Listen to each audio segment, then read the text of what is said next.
पानी का महत्व।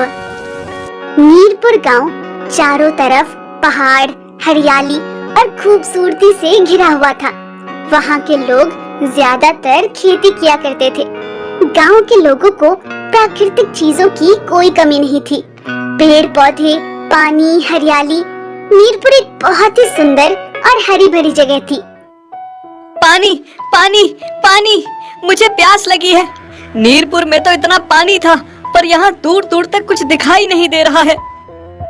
हरी हरी, उठो, क्या हुआ है? क्यों इतना चिल्ला रहे हो? तभी हरी नींद से हड़बड़ाकर उठता है। कुछ नहीं, आंख लग गई थी बस। बुरा सपना देख लिया था शायद। खैर छोड़ो, तुम लोग क्या कर रहे थे? हमेशा की तरह बारिश होती रहेगी और हमारे खेत ऐसे ही रहेंगे।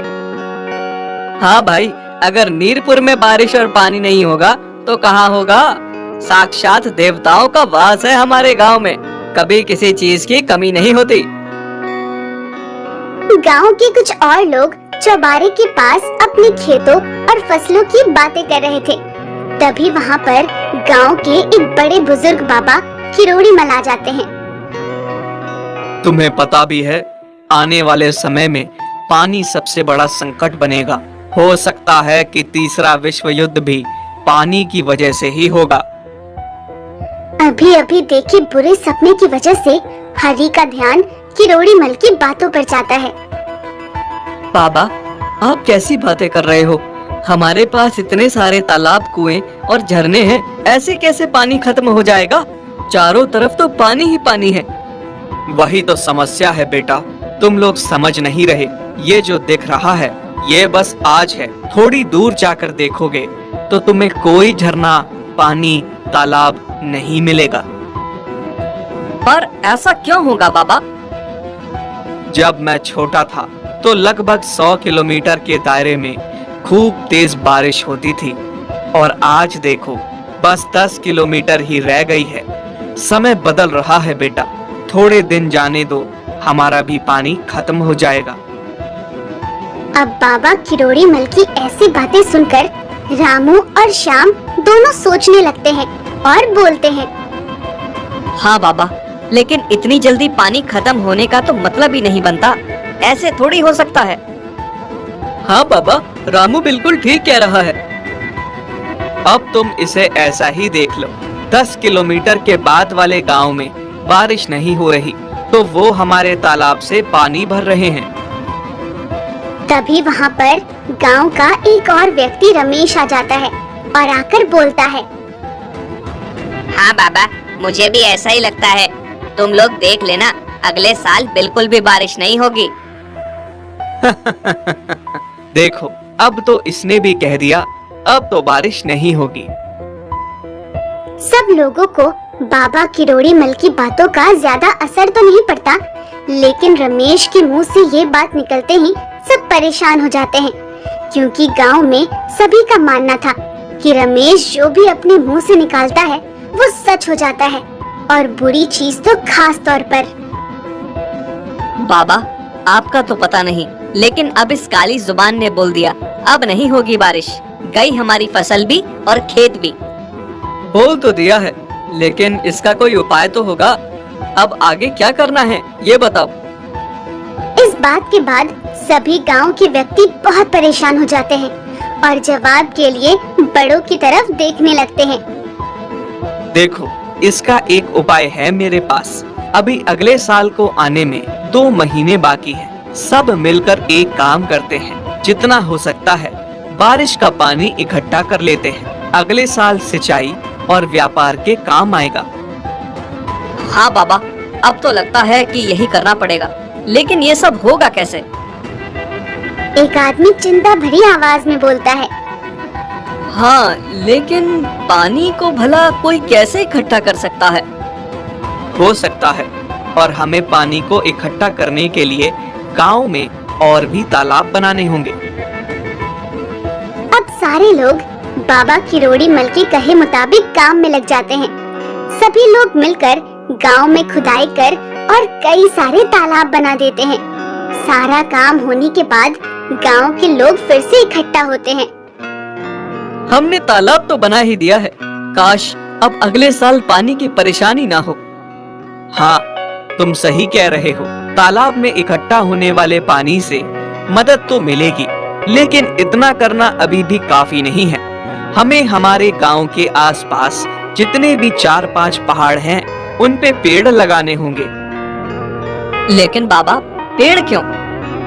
देखो, हमने पानी इकट्ठा करने का तरीका तो ढूंढ लिया, लेकिन एक साल में उतनी ही बारिश होती है कि साल की भरपाई हो जाए।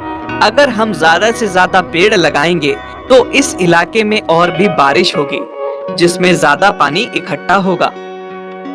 सही है, तो हम एक काम करते हैं, हम 2 महीनों में पहाड़ों को पेड़ों से भर देते हैं। अब बाबा के कहे अनुसार गांव के सभी लोग पेड़ लगाना शुरू कर देते हैं। देखते ही देखते चारों ओर पहाड़ियाँ पेड़ों से भर जाती हैं और हरी भरी हो जाती हैं। साथ ही साथ सभी लोग गड्ढे खोद देते हैं जिनमें पानी भर जाए, और उनके साथ साथ रास्ता बना देते हैं ताकि बारिश का पानी इधर उधर जाने के बजाय गड्ढे के जरिए जमीन में वापस चला जाए। मुझे लगता है कि अब हम सबने सारा काम पक्का कर दिया। इस साल की बारिश के इकट्ठा हुए पानी से हमारा काम चल जाना चाहिए। हाँ, बाबा के कहे अनुसार पेड़ों की वजह से बारिश अच्छी हुई है इस बार, और हमारी बनाई हुई सारी नहर और गड्ढे भी भर चुके हैं। अगले साल की सिंचाई में भी कोई परेशानी नहीं आएगी। बाबा, आपने बिल्कुल सही उपाय बताया था पानी को इकट्ठा करने का। अगर बारिश ना भी हुई तो भी गुजर चल जाएगा।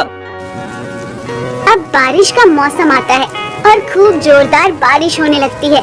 सब लोग तो कुछ और ही अंदाजा लगाकर बैठे थे। अब बारिश देखकर गांव के सभी लोग एक जगह इकट्ठा हो जाते हैं। पर रमेश ने तो बोला था कि इस बार बारिश नहीं होगी। ये तो पिछले बार से भी तेज बारिश है। इसका मतलब इन्होंने मिलकर हमसे झूठ बोला। हाँ, और हमने जो बेवजह इतनी सारी मेहनत की, उसका क्या? ये सभी लोग आपस में बातें कर ही रहे होते हैं कि तभी ये लोग देखते हैं कि बहुत सारे लोग भीड़ में इकट्ठा होकर उनकी तरफ चले आ रहे हैं। ये इतने सारे लोग एकदम से यहाँ क्यों आ रहे हैं? तभी गांव के लोग देखते हैं कि वो सभी अपने हाथों में फल और मिठाई लिए हुए हैं और उन सभी के चेहरे पर मुस्कान थी। तभी उनमें से एक व्यक्ति आगे आकर बोलता है, हम लोग पास के गांव सीमापुर से आए हैं। मैं वहां का सरपंच हूं। हम लोग आपका बहुत धन्यवाद करना चाहते हैं, खास तौर पर सरपंच जी, बाबा करोड़ीमल और रमेश का। आप लोगों की वजह से ही ये सब हो पाया है। ना जाने कितने सालों बाद हमने बारिश देखी है। इंद्रदेव तो मानो हमसे रूठ ही गए थे। फिर वो सभी लोग एक एक करके बड़े लोगों के पैर छूने लगते हैं और उनकी आंखों में आंसू थे। अरे आप लोग ये क्या कर रहे हैं? कम से कम पैर तो न छूइए। ये तो बहुत छोटी सी चीज है बाबा। जो आपने हमारे लिए किया है उसका एहसान तो हम कभी नहीं भूलेंगे। तभी बाबा किरोड़ीमल आगे आकर बोलते हैं, ये कोई एहसान वगैरह नहीं था। दरअसल हमें पता था हमारे यहाँ इस साल हर बार की तरह बारिश होगी। तो फिर आपने हमसे इतनी मेहनत क्यों करवाई? बेटा देखो, जिस हिसाब से हमारा गांव है, यहाँ हर बार बारिश होना लाजमी है, क्योंकि ये चारों तरफ से पहाड़ों और जंगलों से घिरा हुआ है। लेकिन क्योंकि हमने जंगल में जाकर पेड़ काटे थे, तो हमारी वजह से पड़ोस वाले गांव में बारिश नहीं हो रही थी। हाँ, अब जो पेड़ हमने लगाए हैं उससे क्या होगा कि जो बादल हर साल बिना बारिश के यहाँ से चले जा रहे थे, पेड़ों की वजह से वो एक जगह इकट्ठा हो जाएंगे। और हमारे यहाँ तो बारिश हुई है, पड़ोस के गांव में जो बारिश हमारे पेड़ काटने की वजह से नहीं हो रही थी, वो भी इस साल हो गई। और जो पानी इकट्ठा किया था वो लोगों के भी काम आएगा और हमारे भी। बाबा, हम अब सीमापुर के लोगों को देखकर समझ गए कि पानी का क्या महत्व है और आपने हम सबसे मेहनत क्यों करवाई।